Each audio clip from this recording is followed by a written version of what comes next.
20 long years since I've seen anyone. It didn't snow last winter, didn't rain at all last fall. So I come back down to see what in the hell's been going on. As I came into town, could not believe my eyes. They got a brand new meaning to wood high rise. Redwoods are tall. Brinsley Schwarz met Nick Lowe at school in the 1960s. They played in various bands with different group names and different members. In 1969, the band took the name of their lead guitarist, Brinsley Schwarz. On their studio albums, all from the 1970s, the band was made up of Brinsley, along with Bob Andrews, Nick Lowe, and Billy Rankin, with the addition of Ian Gomm on guitar and vocals, starting with their third LP, Silver Pistol. After releasing their final studio album, the new Favourites of Brinsley Schwarz, Brinsley and Bob became members of Graham Parker The Rumour. Brinsley is not only a fine guitar player and vocalist, he also plays saxophone, keyboards, and percussion, and is also a luthier, working on guitars and amplifiers. These days, he's still writing and recording wonderful songs. It was a pleasure and an honor to talk with a guitar hero of mine, Brinsley Schwarz.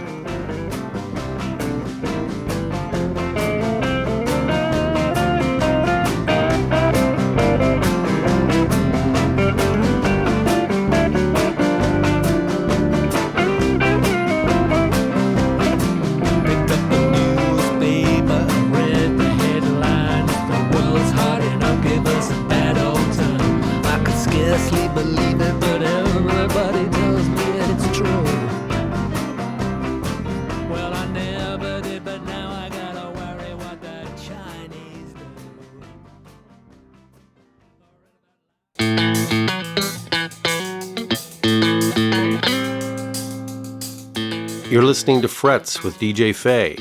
No lessons, no technique info. I just talk to people who play guitar. Stay tuned.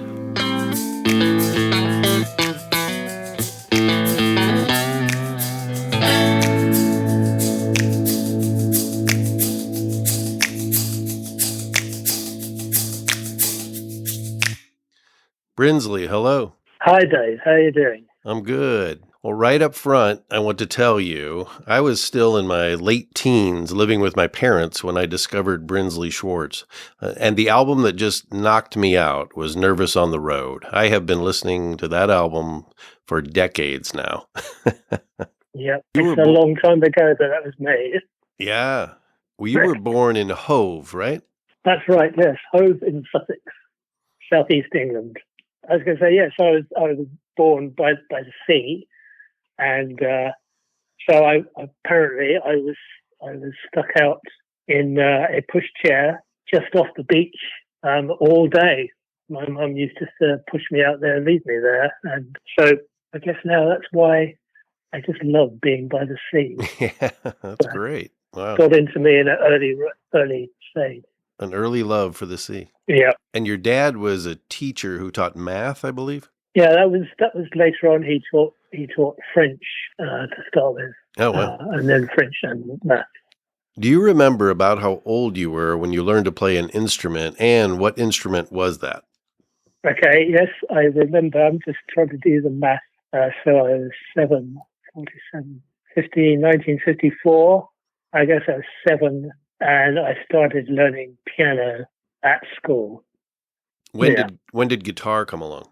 When I was 13, that was 1960, 61, 60, I think. And yes, my parents bought me a Spanish acoustic guitar, said I could have something electric if I could learn to play the Spanish acoustic guitar. They gave you the incentive to learn, right? Yes. Well, I think they actually made it. I think they were thinking they were making it impossible, because there was no way that I would learn to play Spanish acoustic guitar, and they were wrong. Well, what kind of music do you remember hearing while you were still living with your parents? I guess really early, I can remember a song called Green Door, which, what's that hiding behind that green door, which is a sort of mild rock and roll-y sort of song. And also Bill Haley and the Comet, Rock Around the Clock, all of that, and then Elvis, and then The Shadows, which is what caused me to start it seriously. Yeah, the guitar. Yeah. So I don't know. The Shadows were like an instrumental group from up north, and I heard their first hit record, which was called Apache. Yeah, love that. While I was driving in the back of my parents' car, I got them to turn it up, and I was done. I was sold. Loved it ever since. Wow. Well, in school at Woodbridge, I believe, you met a guy named Nick Lowe. What are your memories of first meeting Nick? He was slightly junior to me and needed to behave himself better. So it was a boarding school, one of those brutal English boarding schools, and he was in a different house to me, so we didn't really meet that much until I turned up with an electric guitar and an amp, and managed to get to play it for a couple of weekends before they realised it was going to be very noisy and possibly contribute to the downfall of the country. And then we started playing. We were all from the school, and in the end there were 5 of us. 5, yeah. And we played whenever we could, and which was not very often. And then one year, and I don't remember which, but it must have been 61 or 62, I guess. My parents stuffed us all into a mobile caravan and drove us to Germany, to a US Air Force base, where Nick's father was a good captain, so high up in the thing, and Nick's mother got us gigs on the base. We did 4 or 5 gigs, and we just played whatever, rock and roll, everything, Motown, Kinks, we just played loads and loads. So I think we had about 101 songs that we could play when we did that. That's quite a repertoire. And then it was, well, a lot of them are very similar. Sort of 12 bar is 12 bar, and that lets you into thousands of songs. as does C, A minor, F, G. That's probably millions of songs. But yeah. Was that when you were calling yourself Sounds 4+1? Sounds 4+2, and then Sounds 4+2? 4+1 with us. There were 6 of us to start with, okay. I think. When we went to Germany, there were 6 of us. We had two singers, one Eddie Cochran fanatic and one Mick Jagger fanatic. So we had 2 frontline singers who could shake it, and the rest of us coped with all the other songs.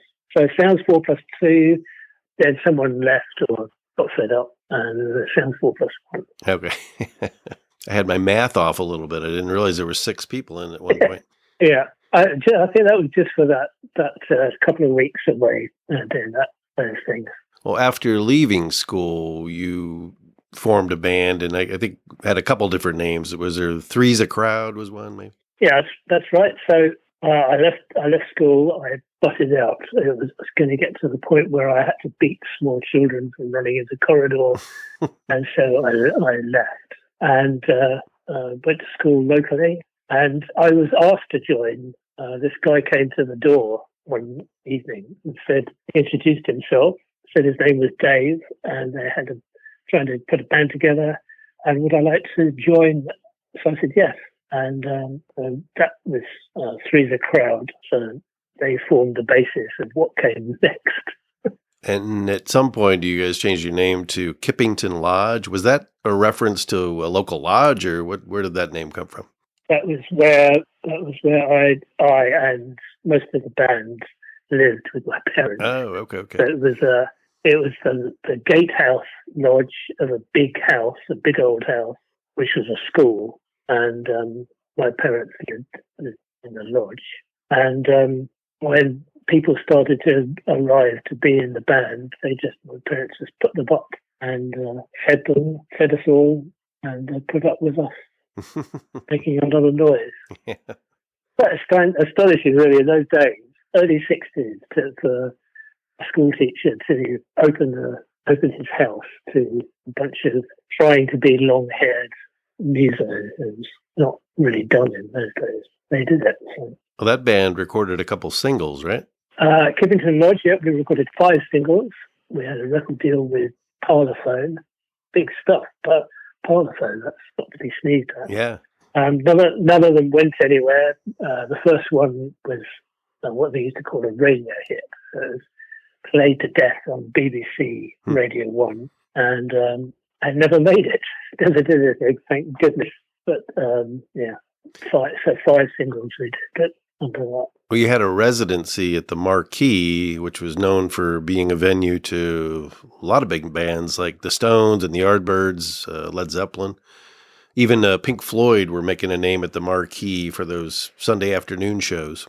Yeah, I don't know that I'd call it a residency. We did, maybe we were on call if somebody died out of something, but we never headlined or anything. Maybe opened the show for half an hour.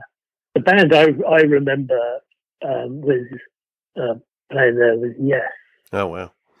And The Nice. Oh, yeah. But it was where, in quotes, progressive rock started. Yeah, The Nice was Keith Emerson, right? Yeah, that's right. Yeah. But it didn't work out for us. We were still trying to figure out what to play. It was difficult in those days to figure it out, Yeah. But a little trivia for the listeners, which you might already know, but back when Denny Lane was singer for the Moody Blues, they recorded their classic version of Go Now in a makeshift studio that was out back in a garage around the back of the Marquee. Yeah. What I remember about the Marquee was so whenever we played there was so much going on around. So there's a clothes stores and to go and record stores, and I was walking past a record store and this music came out the door. There's a record called Cold Feet by Albert King. So I went and bought 5 copies and still got 3 of them. And that opened me to serious blues playing. Albert was definitely my favourite. But Cold Feet, so that there's a version of Cold Feet on his albums, at least on one album. But the singles had something done to them, made them really hot and not just loud, but for the first time I heard slightly overdriven, distorted guitar, and that changed my view. Yeah, it's a great record. He talks it. He talks the song. It's great.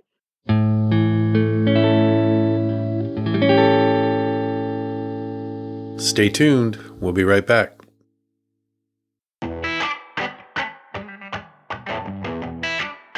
Looking to buy a guitar, an amp, pedals? Find great deals on all of these as well as audio and recording gear at reverb.com. You can also sell your gear through Reverb. They have great articles about music gear and bands. And Reverb believes music makes the world a better place. That's why they created Reverb Gives, that provides youth music education programs all over the world with the instruments they need to make music. Link to Reverb through Frets with DJ Faye in the show notes for this episode. Well, the band eventually dropped the name Kippington Lodge and in, I think, around 1969 became Brinsley Schwarz. Took your name. Yeah, they did. Guess it was not my idea. It wasn't your idea? But, no, not my idea at all. In fact, I tried to fight it. Oh, really? Ended up saying, okay, so if I leave, you're going to call the band my name if I leave. And they say, yep, don't care. You can leave if you want to. But that's what we're calling the band. We voted on it. So they voted 3-1. There was only 4 of us in the band. So it was, You got outvoted. That's a great name. Oh, is it true that when the band, and by the band I mean the band, Robbie Robertson, Lee Van Helm, E-band, Garth, and yeah. when they were on tour in the UK, they used your rehearsal space and they even used some of your instruments, I believe. Oh, okay. So they rehearsed one day. We lived in a very old farmhouse, slightly northwest of London, in a place called Beaconsfield, which is a well-to-do, well-off but cool village. And so there were farm buildings in this farmhouse we lived in, and one of those was great for being a rehearsal room. So we used to rehearse in that. And one day we got a phone call from our guy in the record company asking if we'd mind if the band came and rehearsed. And once we realised what he was talking about, we said, no problem. They're welcome anytime. He would. And the only time I've seen Nick Lowe make sandwiches for other people. Yeah, and so they came up. They seemed to like the place, and they played for, I don't know, a couple of hours. And in the way he walked around outside, they sounded like the band, exactly like the band. And so I thought, for one, I'd been trying to sound like Robbie Robertson for quite a long time. And there he was, borrowing my amplifier and sounding like him through my gear. The highlight of it, though, was Garth did a 25 minutes version of Chest Fever. Instrumental stuff. Wow. Yeah, which was just blindingly good. It sort of changed through classical music to jazz, rock, all kinds of stuff. He'd fiddle around with the stuff on that organ, which is the only piece of equipment that was theirs, as far as I know. And it was just magical. Wow! But they were great. And then they came out. We gave them some food and drink. And I can remember being really embarrassedly asking Rick Danko about how they made the Brown album, and he was more interested in my kids. I've got two daughters, and he was playing with them and said, "Yeah, the Brown album, yeah. Oh, we did it in a barn like this," and that was all I could get out of it. They just wanted to hang out, really, which was okay. It's cool. But what I did find out was that Robbie Robertson left behind a piece of equipment, which was a curly cable, and turns out that curly cables do this thing. They knock a bit of bright top end off the sound because there's so much wire involved in a curly cable. It's like 3 times as long if you stretch it out the coil, as it is when you just So it turns out that using that knocks a bit of top off the Telecaster and bright amp that you're using, which I've found out again later on in my wanderings. That was part of Hendrix's thing. He liked very long, crappy, curly cables, and to play a Strat from that era through a 100-watt Marshall, which is a very bright 100-watt amp, it sounds much better chance of getting a Hendrix sound than if you don't do that. So, anyway. Wow. Boy, that just sounds like a great experience. So just for a day, but I to this day, I still get chills when I hear that opening to Chest Fever, the Garth. Oh, that's wonderful. Well, I am an art director, a designer, and I'm always interested in album art, cover art. And the first self-titled Brinsley Schwarz album was designed by the late, great Barney Bubbles. I was just wondering if you guys had something in mind or for the art, or did you just give him free rein and say, do what you want to do? Yeah, I didn't have anything to do with it. I don't know if any of the others did. I don't. As a person that was most likely to was Dave Robinson, our manager. He was into photography and stuff like that, so he might have had something to say. But as far as I'm concerned, it just turned up one day and everybody thought, wow. And it was different. Well, despite it all, the second album definitely had a country feel, and it kicks off with the track Country Girl, which I love so much. I don't know how anyone can hear that song and not just feel good. It's just such a tap your toes and, bounce around to song. It's really great. Yeah, I think we were in a different time zone to most other people, or maybe even on a different planet. I don't know. But, country. Although we were not trying to be country, we were trying to be good. Yeah. And we played songs that were written by Nick, because he was pretty much the only songwriter amongst us. Although Bob wrote a few songs back then. Yeah. But so we played it, opened the set forever, and it becomes a cliche for us. So I can't stand it. But that's a da da da da da da da da. It's stop it. I love anyway, that yes, song. it did good for us. It was okay. Well, this was all when pub rock was becoming quite its own genre, and you and bands like Dr. Feelgood were playing smaller venues as opposed to large stadiums, I think, at the time, and recording on independent labels at that point, other than major labels. Yeah. Well, after the very large fiasco in New York's Fillmore and that whole thing we tried to do, when we came back to England after that with our tails between our legs, having been shown how to play by Van Morrison and his band, we got better gigs than we'd had before. We did that, bigger places, better places, so we moved up a rung or two on the ladder. But it was not what we thought it would be. You're still sort of strapped up to play what people want to hear, and you can't play what you want to play. You can't be like you want to be. So Nick and Dave Robinson, our manager, they went out one evening and came back raving about this American band called Exoberese, and said we've got to go down and see them, and this is what we've got to do.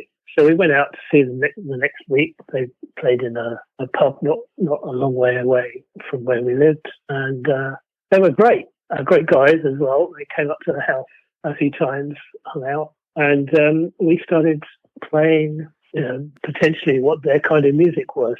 We were like English version of American rock. It's and in order to do this, well, we couldn't find only the pub where the Eggs played, the Tally Ho. That was the only place that said, could come and try a gig and see how it goes. So Dave and I went out one evening and went round all the likely pubs that we could find, trying to persuade pub landlords to let us play in their pub, which we did for nothing to start with, and one show a week. So we had about 3 or 4 gigs a week in pubs. And then we said, okay, once you get to a certain point, a number of people coming in or making profit on the thing, you have to pay us. And that took a few weeks. It was a fabulous summer. It caught on. We played really long gigs. Had guests come up, Vicky Miller, Rowan O'Loughlin's sax player, one of the pub bands, Irish bands. And, we just played whatever we wanted. So we played R&B as it was then. We played Stone songs, Beatles songs, played rock and roll, and only jazz.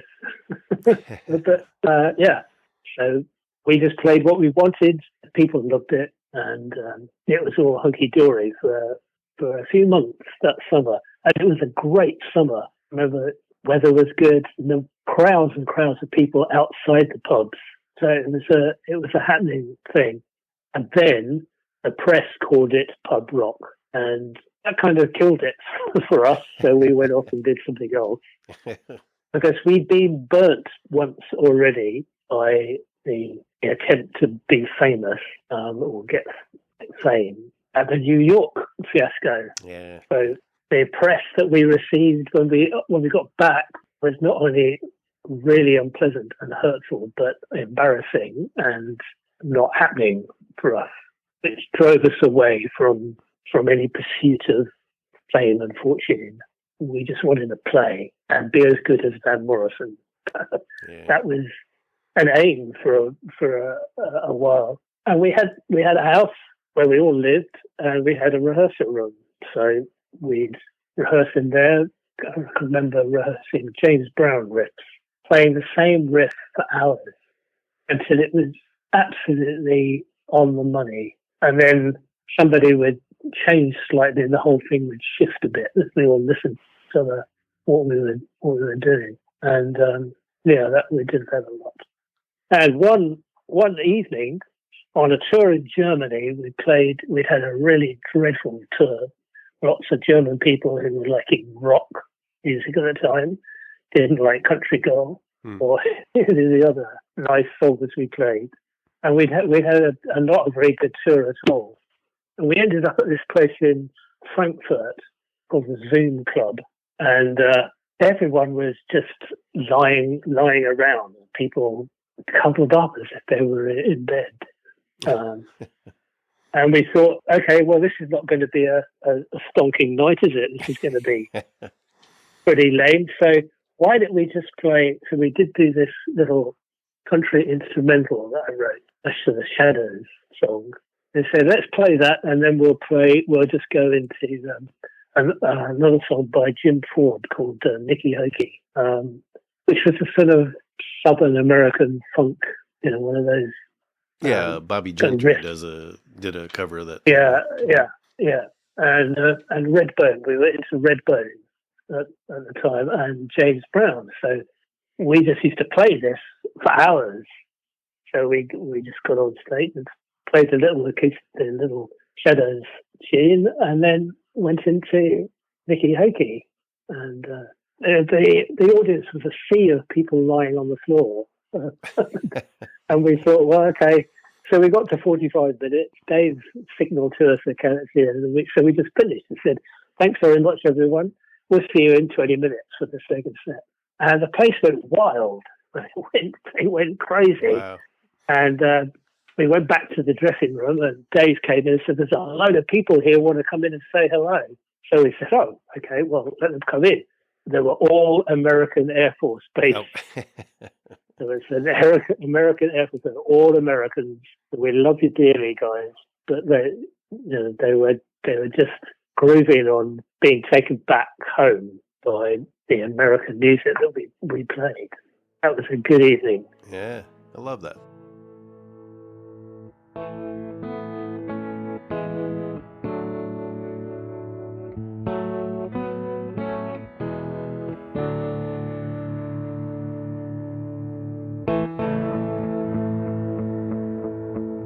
You left me stranded and broken hearted, and I can't be mended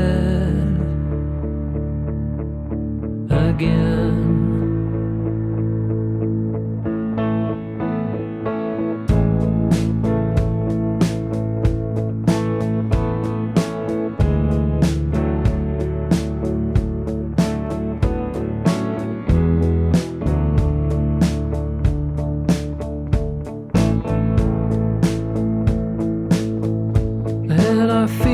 So empty. Think of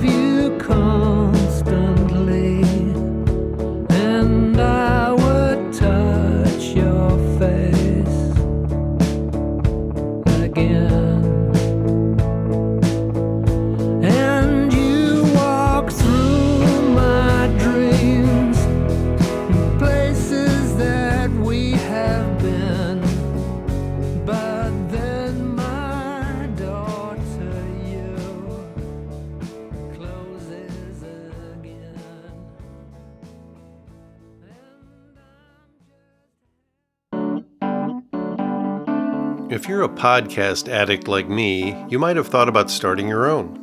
I'm having a lot of fun creating and sharing my podcast, Frets with DJ Faye. It seemed daunting at first, and I had no idea how to proceed after recording my first episodes. Then I discovered Buzzsprout. Buzzsprout has helped over 100,000 people, even knuckleheads like me, launch a podcast.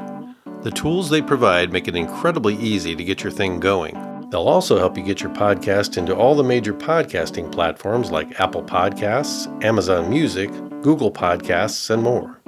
You get a great-looking website, audio players to drop into other websites, analytics, and tools to promote your podcast. To get a no-risk free trial of Buzzsprout, or to find out about their low-cost monthly plan options, follow the link in today's show notes and let them know that DJ Faye sent you. Learn the ins and outs of podcasting through people who eat, drink, and breathe it. Buzzsprout, the easiest way to start a podcast. Now, back to mine. Hi, this is Brinsley Schwarz, and you're listening to Frets with DJ Faye. Well, around the time of your third studio album, Silver Pistol, Ian Gomm joined the band, and he even contributed a few songs. Yeah, he did. Yeah. He and Nick sort of struck up a songwriting partnership, and they wrote some good stuff. Back when I was in high school, Ian's song Hold On got a lot of airplay on the local FM classic rock station here in St. Louis called KC 95. I heard that song a lot. It was great. Great song. Yeah, I don't remember that song at all. Oh, really? It was big. It was big. I remember a couple of songs from then. Yeah. See, if we'd known that, we would have got a plane and flown over there and started playing. We didn't realise things like that were happening in the States at the time. But you said Ian and Nick were becoming kind of a co-writing, songwriting team. Yeah. Yeah, I think they wrote most of what we played. So, Bob wrote a few songs. I didn't write it at all at that point. When I was 14, I could stop writing songs. I don't know any of them were good at all, but I wrote hundreds of songs. I've got a book somewhere, like a school exercise book, just full of lyrics. But for some reason, in the Brinsleys, I never got to it, never got involved with it somehow. So I think as we progressed from there, and we started playing more sophisticated stuff, we were very into the Philly sound. And I started playing sax. People still come up to me and say, "I didn't play sax anymore. You were really good." Really? Because it was always a struggle for me. I didn't have the right mouthpiece and stuff, so it just used to hurt my mouth playing. But I was a Junior Walker fan and got taken down in saxophone stores, where if you mention Junior Walker as a sax player, you get frowned at. Nope. And he's not a sax player. I heard people say to me a couple of times. But yeah, and then it was not very long after that. Really, I don't know how long, a couple of years, when it all fell apart. Yeah. Well, I did want to ask you some questions about an album I mentioned earlier.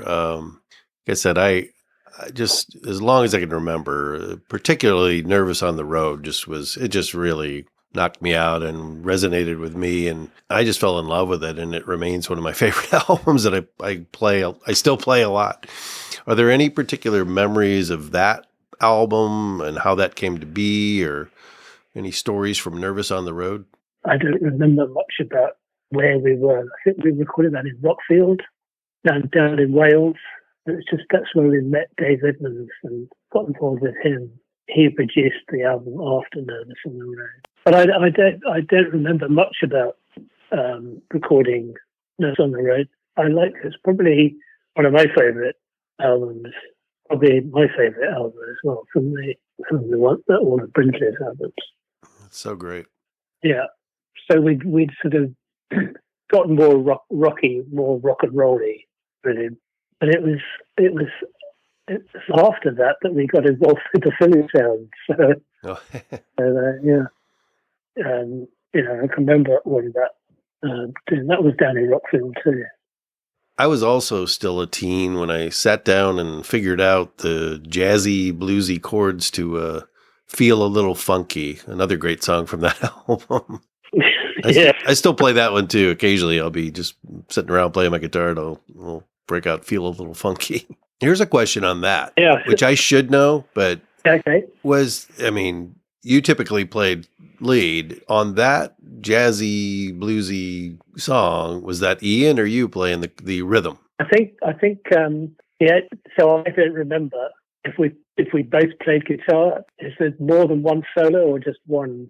Well, I think there actually are there is more than one solo, but it's like it sort of starts out with this real smooth rhythm guitar, and it's really a wonderful song. Yeah, I don't remember.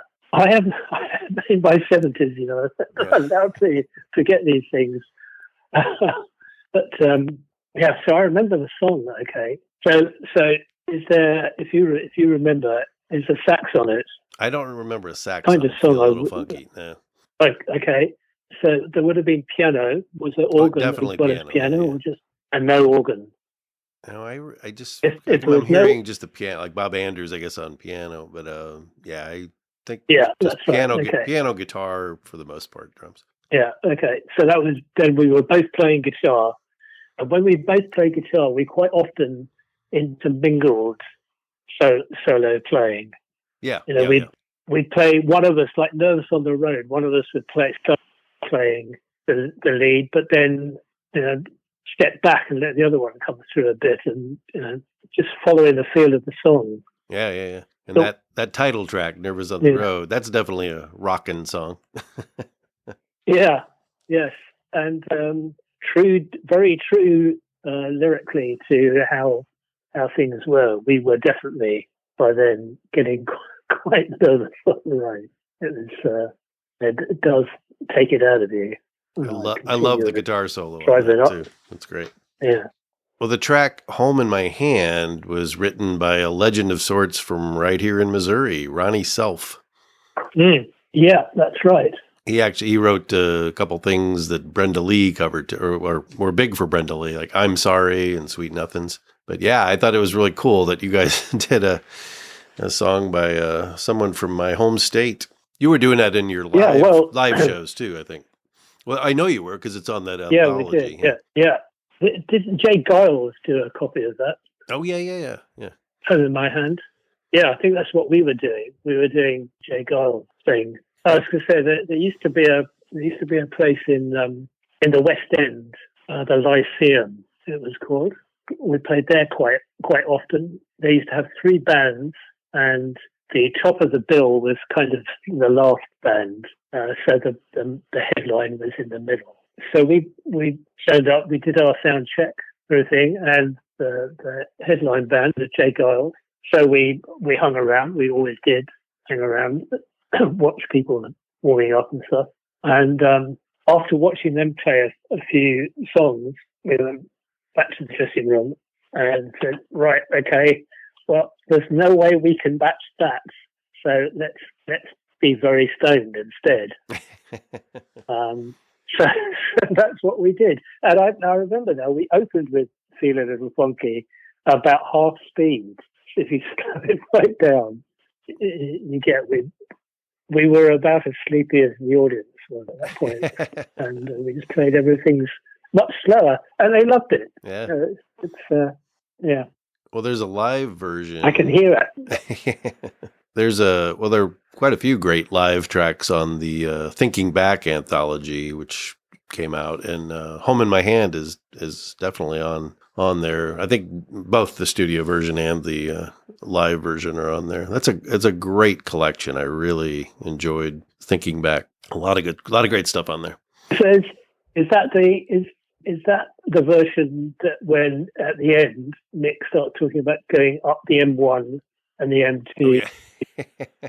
And he gets the M9. He said, "Oh, well, they haven't built that yet, but as soon as they do, we'll go on up." That version, that was live in the open anchor. That's an example of Ian and I intermingling guitar parts. Yeah. Because it was live. So we used to do that a lot live, not so much in the studio. which was maybe a mistake. Hey, I want to talk about Plug.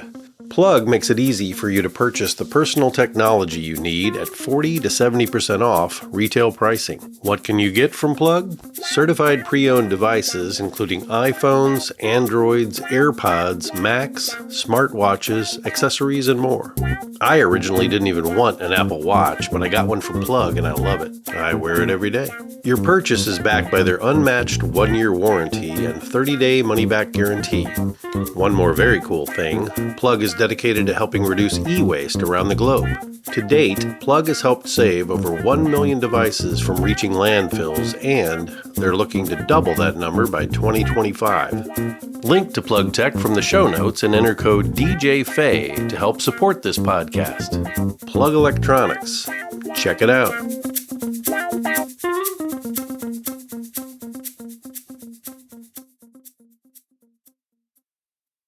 Well, a lot of people to this day assume Elvis Costello wrote What's So Funny About Peace, Love, and Understanding when it was not only written by Nick Lowe, but was released as a single from the final studio album from Brinsley Schwarz. Was it the new Favourites of Brinsley Schwarz? Yeah. So interestingly, there are other versions you can hear little bits of in stuff. But recently I've been doing stuff by myself and was looking at songs from before that I could try.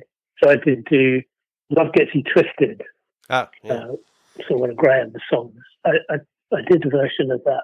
And what's so funny about Peace, Love and Understanding was another one that I considered until I heard Nick do it slow, because that's what I was thinking. It could be slow, but if it's not going to be slow, then I take the Brinsleys version any time. It's just a great pop record. Yeah. And so the album that one of the albums that is on is called What's So Funny About Peace, Love and Understanding. It's a BBC radio show compilation. That the album is actually called What Is So Funny About Peace, Love and Understanding, because it doesn't seem to matter what year you go into. It's incredibly relevant, because there isn't anything funny about peace, love, and understanding. It's all we need. Exactly. More than anything else. Yes. Yeah. You are right about that. Well, after that last album, you and Bob Andrews joined Graham Parker and The Rumour, another favorite of mine. And you played tenor sax on Graham's first album, Howlin' Wind. Yeah, yes, I did. And then things got a little bit better for us all, and we got a brass section with proper sax players. So I remember one gig. So one of the things about sax playing, which is the same for all instruments really, is you have to do it every day. But with saxes, or with me and my sax, I would have to, but if I didn't play it for a day, I'd lose a couple of top notes and not be able to get them. So I did this exercise that I'd been shown by a guy, which was gradually going higher and higher in the thing, and trying to do that in a gig, for half an hour, you're sort of making a dreadful screechy noise, gets on people's nerves a bit. And one day, Martin came into where I did. He said, "For fuck's sake, shut up, wrap it up." Which he was right, really. But it was a little bit unkind. We laugh about it every now and then. But so I thought, yes, he's right. I should stop this and get on with playing guitar and let the sax player play the sax part. And we had a really good sax player in there. They were called the Rumour Brass. So what was I doing playing? Although I enjoyed the one simple solo. But so have you heard of a guy called Charlie Gillette? No. He's an English guy. He'd be a podcast person nowadays, but he wrote stuff and did various. He spoke to me one day about the song Speedo, which is an old rock and roll song. They used to call me Speeder, but my real name is Mr. Earl. That was one of the songs Bob sang on the album that track was on. So I played a sax solo on it, just one simple verse. And Charlie Cliff said to me, "What I don't understand is how you made that solo sound so authentically 50s." So I said, "Well, there are 5 notes in it, and they're the only 5 notes I knew how to play." So I didn't try to make it sound authentically 50s. I couldn't do anything else. That's all I could do. And he went off scratching his head about that. So. But one thing I should correct you on is that Bob and I didn't join The Rumour. The Rumour formed out of one. We did cover songs for Graham. We were his recording band for one day at Dave Robinson's studio. Dave Robinson collected people together and said, "Come and play on this guy's stuff in my studio. It doesn't cost you anything, and you'll enjoy it." And the 5 people that turned up that day were me, Bob, Martin from Ducks, and Steve and Andrew from Bon Temps Roulette. We backed Graham for 3 songs. And then afterwards we were talking about that was good fun. Should we do it again? And we all said yes. So Martin arranged some rehearsal time. And we spent the next few months rehearsing every day at this pub in Newlands Tavern in Beckham. And months later, Dave called us up and said, "Remember that guy, Graham Parker?" He said, "We got him a record deal. They want you to be his backing band." Wow. And that's how Graham Parker The Rumour were formed. we recorded most of Howling Wind with him, and then we're off on tour, and we had to call ourselves something. We weren't particularly interested that much in going out live. We wanted to hone ourselves a bit. We were having fun, relaxing, rehearsing, playing songs, but Dave said it would just be one tour, and of course it turned out to be 5 years of work. So, that's great. Yeah, so that's how that happened. Well, in my intro to this show, I say no lessons and no technique info. I just talk to people who play guitar. But I do like talking about techniques. I read somewhere that Robin Ford showed you a technique of using like the opposite end of a guitar pick, the wider, more like stubby end of the plectrum, I guess, to get a different tone. Am I getting that right? Yeah. When I was working at the shop Chandler's up in Kew, Robin Ford came and played at a pub across the river from where I was. So everybody who worked at the store went to the show. And most of the people that were there I knew and had fixed guitars for them. They were all from people used to come into the shop.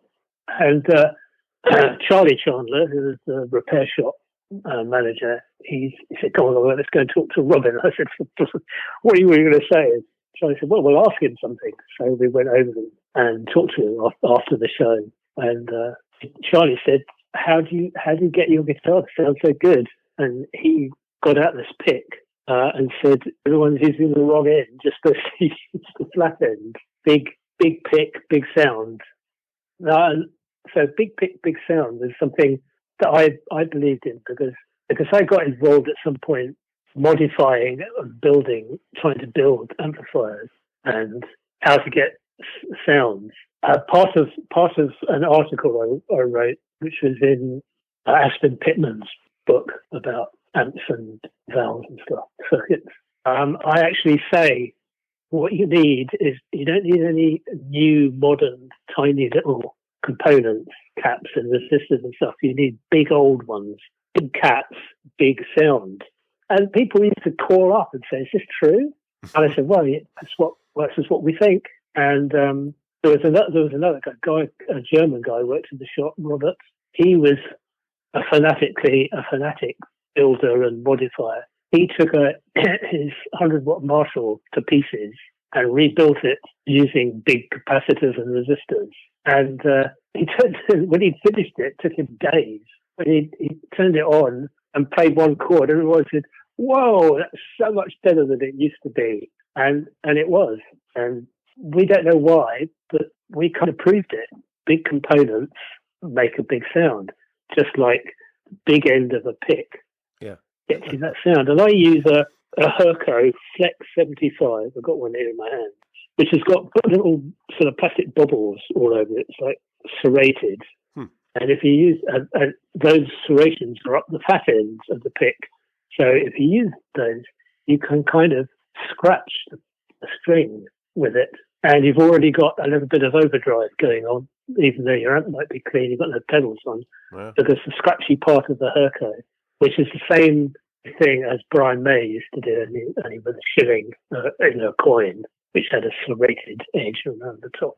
That's what he used. And it's part of the big sounds, big components, big sounds, big pick story. Brinsley Schwarz, I cannot thank you enough for taking the time to do this. You have been part of my life since I was a teen. You're a hero of mine, and I really enjoyed that we were able to talk today. And that's very good of you to say, and you're entirely welcome. Thanks so much.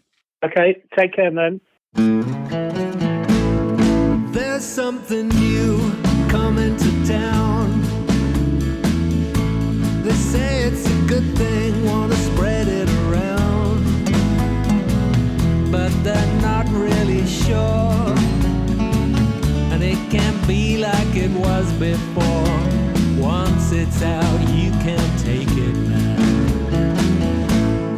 Better take care, watch what you do. Things have a way of turning nasty on you, like the hurt that you say, and the bullet that's on its way. Once it's out, you can't take it back.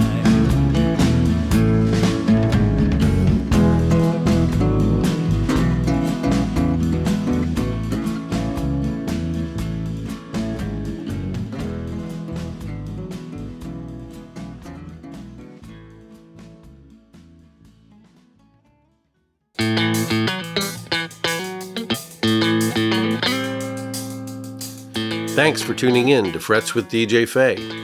If you like the show, you can subscribe for free at most podcast platforms. Hope you'll join me again next time. Stay tuned.